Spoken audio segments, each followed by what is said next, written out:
I woke up in a hospital bed. Supposed to be on my way home from shopping. Why? Where am I? The nurse explained to me what happened. Apparently, I was rear-ended by a car and urgently transported to the hospital. Then my husband, who rushed to the hospital, blurted out, "Why are you still lying on the bed? Let's go home. Get discharged now and make my dinner. If you can't fulfill your wife's duties, I'll divorce you." What? I couldn't believe what I just heard.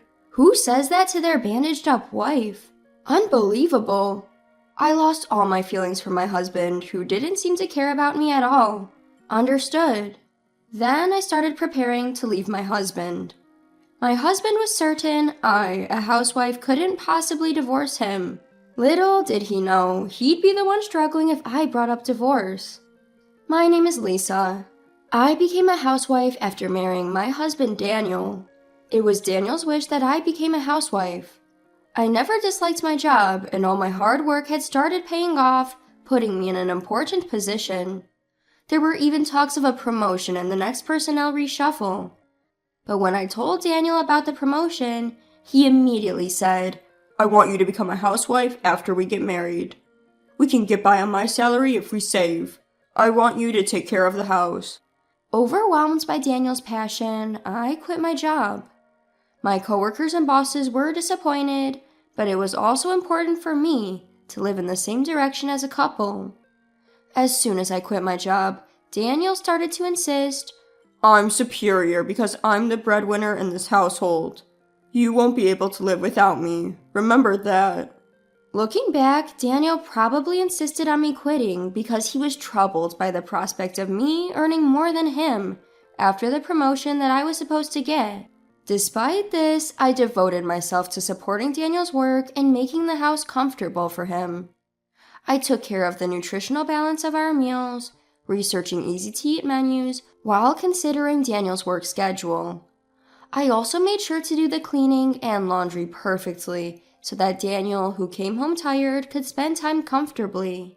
Yet it seemed like Daniel just couldn't resist complaining about my work.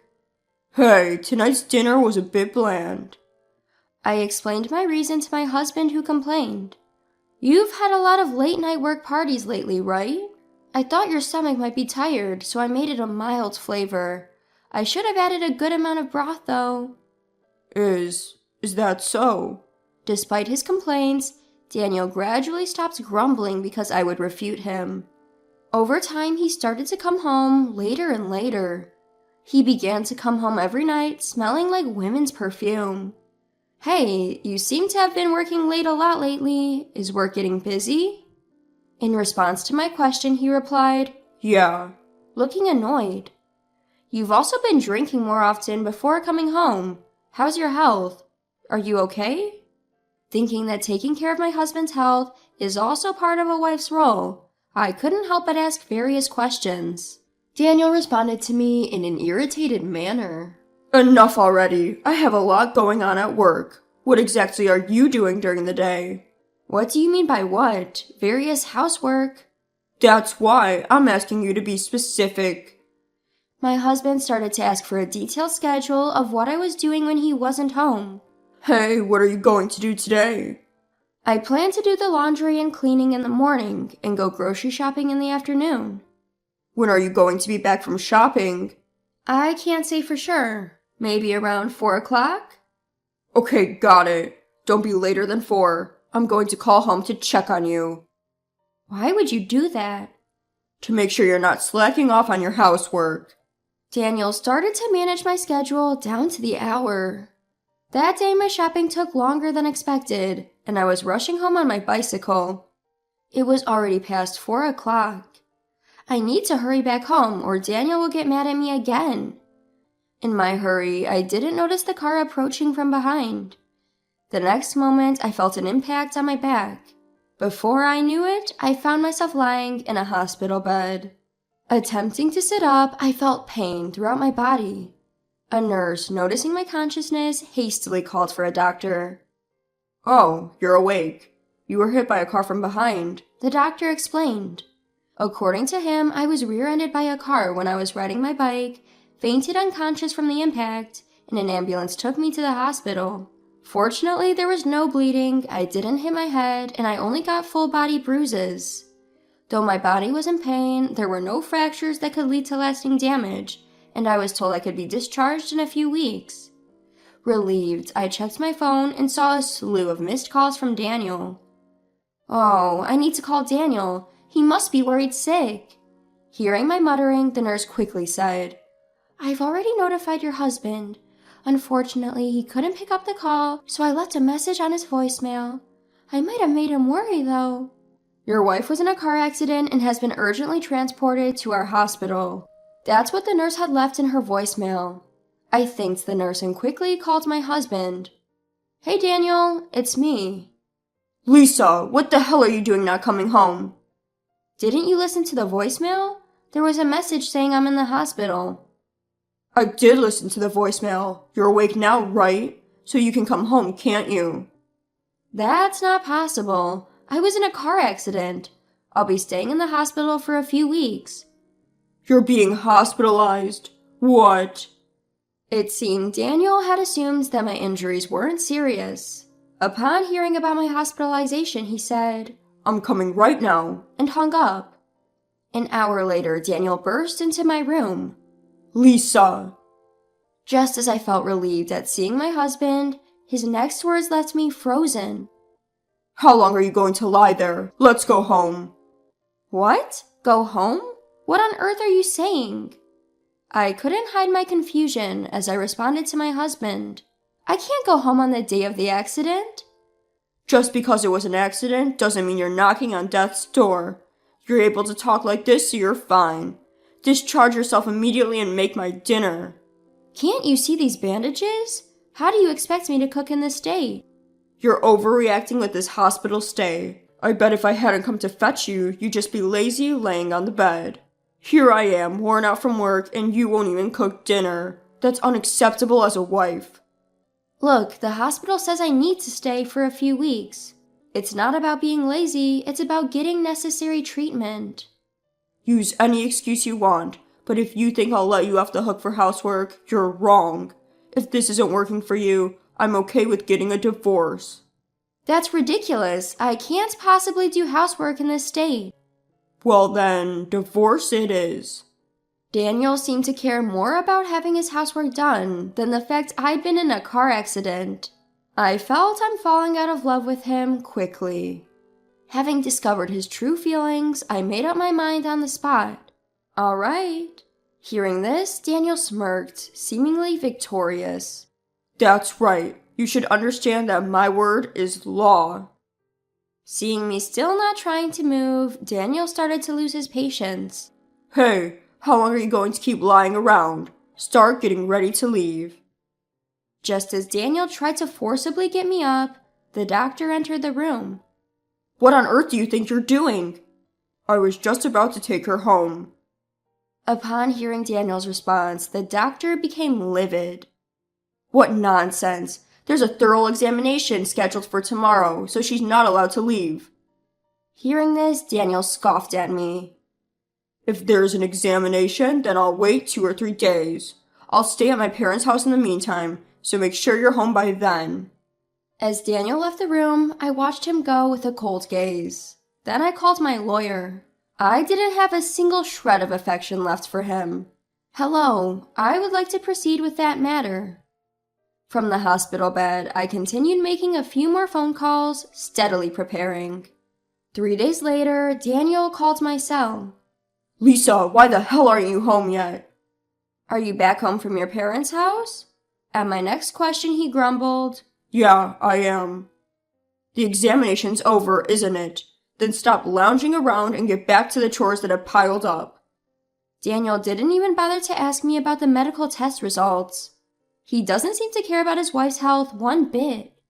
My decision was definitely the right one. Daniel, you've been staying at your parents' place all this time, right? I asked him calmly. I told you already, didn't I? So what? Did you happen to check the mail sent to your parents' house? Mail? What on earth did you send? Divorce papers. In fact, I had a lawyer send the divorce papers, already signed by me, to Daniel's parents' house. Divorce papers? Why are you surprised? You were the one who said let's get a divorce, weren't you? With that, Daniel sighed as if mocking me. I never thought you were that stupid. Do you think you can live on your own after divorcing me, who provides for you? I can't start doing house chores right after the accident. I need to take better care of my health. That's why I decided to divorce you. You think you can make a living after divorcing me? You rushed into this decision. Daniel laughed out loud and then hung up the phone. But Daniel didn't know what he would face next. The next day, his parents rushed to the hospital in a panic. Lisa, our son has done a terrible thing. The moment they entered my hospital room, my in-laws bowed their heads in apology.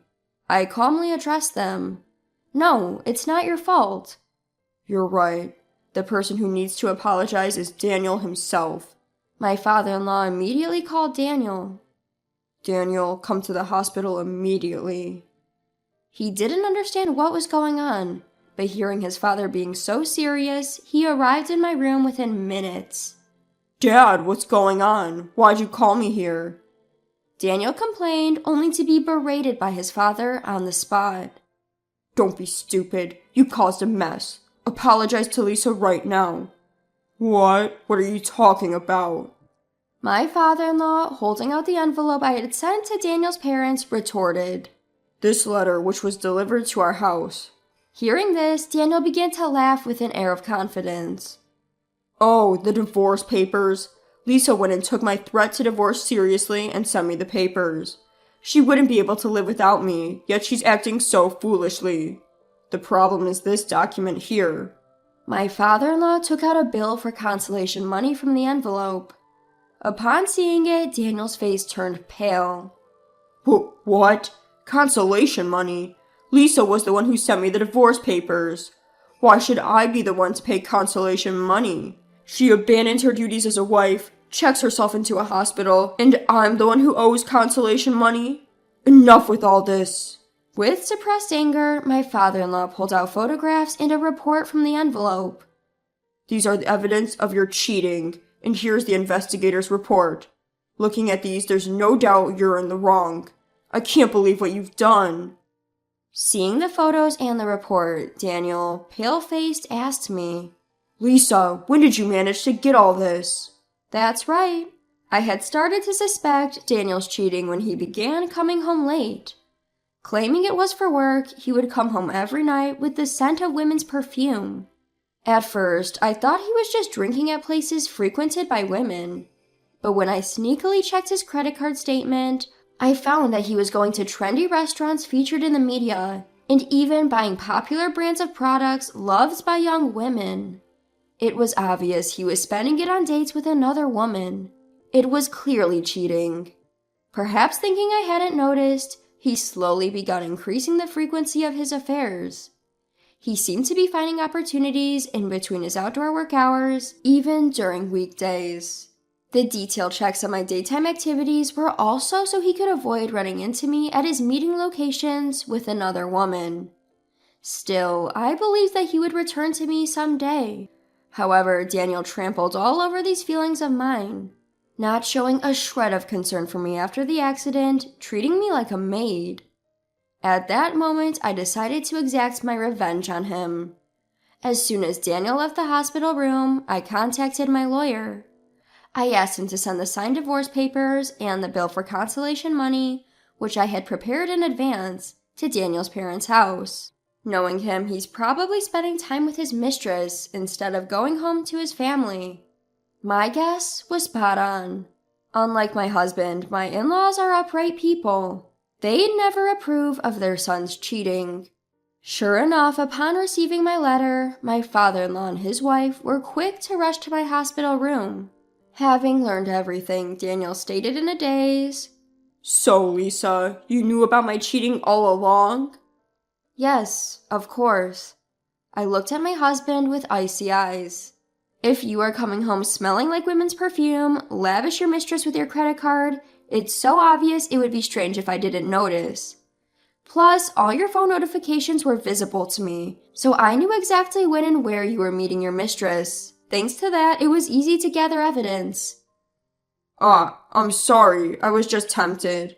I wasn't serious about the divorce. I thought you would come back home right away. Even if you weren't serious, I am. I don't want to continue a marriage with a husband who doesn't even worry when his wife has an accident and tries to make her do household chores. You were having fun with your mistress while I was hospitalized, weren't you? Hold on, calm down. You're a housewife, right? You wouldn't be able to make a living if you left me. Don't be stubborn, just let the past be water under the bridge. Excuse me? There's no way I can just let it slide. And I became a housewife because you wanted me to. If I get divorced, I'll start working right away. I won't rely on you anymore. Start working right away? How long do you think it's been since you quit your job? Your previous company has definitely found your replacement by now. Do you think I've just been doing housework for these past years? I've been continuously studying business in my spare time. I've got a few ideas piled up, so I could probably propose several projects now. It's not that easy. The economy is down everywhere. Even I, who's been working all the while, can't get a promotion easily. Isn't that because you're incompetent at work? A person who dates their mistress while outdoor work hours? I think the problem is more than just being capable or not. What? What would you know? I think I know more than you do. In fact, when I approached my former company, they said they wanted me to come back under the same conditions as before. The same conditions? You'd be earning more than me. Yes, indeed. It was all for nothing, even though you were the one who encouraged me to become a housewife and quit my job. If you didn't want to be overtaken by your wife's salary, maybe you should have tried harder instead of pulling me down. Hold on, if that's the case, you don't need the consolation money, right? Please withdraw your consolation money claim. Excuse me? There's no way I'm withdrawing it. This consolation money is to make up for the crime you committed. You can't just cheat on your wife and ignore her without facing any penalties. I'm sorry. I really regret it. Please forgive me. I will never forgive you. It's not enough to just say you're sorry. You need to show it with your actions. Go to hell. Daniel was unconvinced, but in the end, my in-law stood up for me and he finally agreed to the divorce and the payment of consolation money. After paying the consolation money, Daniel seemed to have continued his relationship with his mistress without learning his lesson. However, it seems his company found out about his frequent dating during outdoor work hours, and he ended up getting demoted and having his salary cut. To top it all off, it seems that Daniel, who had almost run out of savings due to his consolation money payment, was promptly dumped by his girlfriend. News about the cause of his divorce and his demotion spread throughout the company, and I heard that he completely lost his place there. On the other hand, I was able to be discharged from the hospital safely without any after effects from the accident. I used the consolation money I received to move, and now I'm leisurely settling into my new home. My work after returning is going smoothly, and life has been going better since the divorce. That accident may have been a good catalyst for the divorce. I decided not to look back at the past and strive forward to a new life.